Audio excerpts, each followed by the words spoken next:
We've got Florida Congressman Allen West with us right now on what he makes of this race, and particularly what's going on in that battleground state of Ohio. We're going to get to your state, Florida, soon, Congressman. But in Ohio, it's almost dead even. What do you make of the pitch that this team is making before coming to Tampa? Well, I think their pitch is about what the fundamental values should be of this country, especially our fundamental economic values.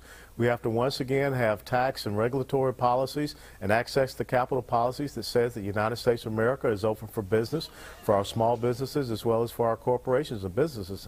And that's not what we're seeing here from this administration. When you talk about raising taxes on just those top tax brackets, right now to 33%, that will go to about 36, 37%, and the 35% bracket that will go to 39.6%, that affects your small business owners. When you put on top of that the things that are coming from the health care law, such as fines if you grow your business above 50 employees, we're not promoting their success, and we're not promoting the expansion and the growth and the startups of small businesses.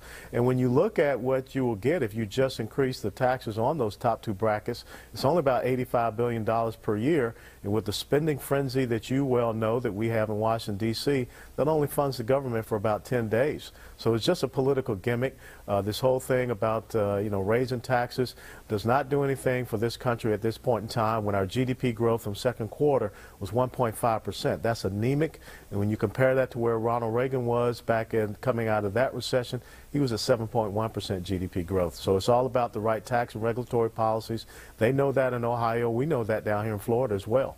Congressman, you mentioned the statistics and the numbers and the economic argument for Republicans very well, as does Governor Romney, as does Paul Ryan. The thing that bedevils this ticket, for good or ill, is its proverbial likability. We hear a good deal made of that. I often think too much, but it must explain why the president is even, despite all these economic concerns and worries you raise, because on that score, Americans favor him.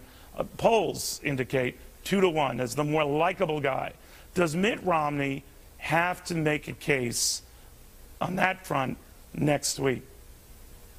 Of course he does. I think that it's very important that he introduces himself to America and he defines himself. But let's be very honest and let's put that in some military vernacular. If you're feeding a person a crap sandwich with a smile, it's still a crap sandwich. And I think that's what you see coming from President Obama.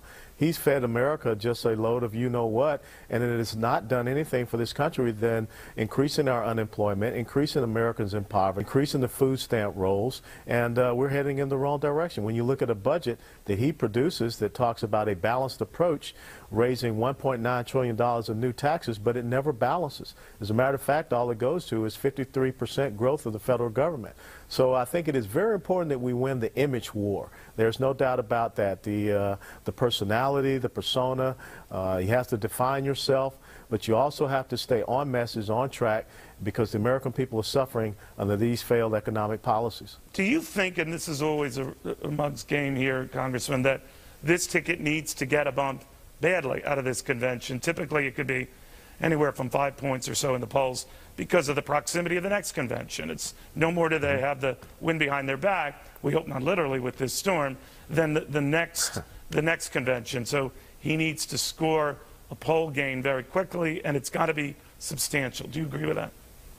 Yeah, if you want to put it in a baseball terminology, you got to go deep center field out of the park, hit a grand slam, because you want to have so much momentum that you do overshadow the Democrat convention in Charlotte, which if it's going to focus on war on women and some social issues and things of that nature, that's not what American people are talking about at their tables. They're not talking about Mitt Romney's tax returns. They're not talking about working at bank capital.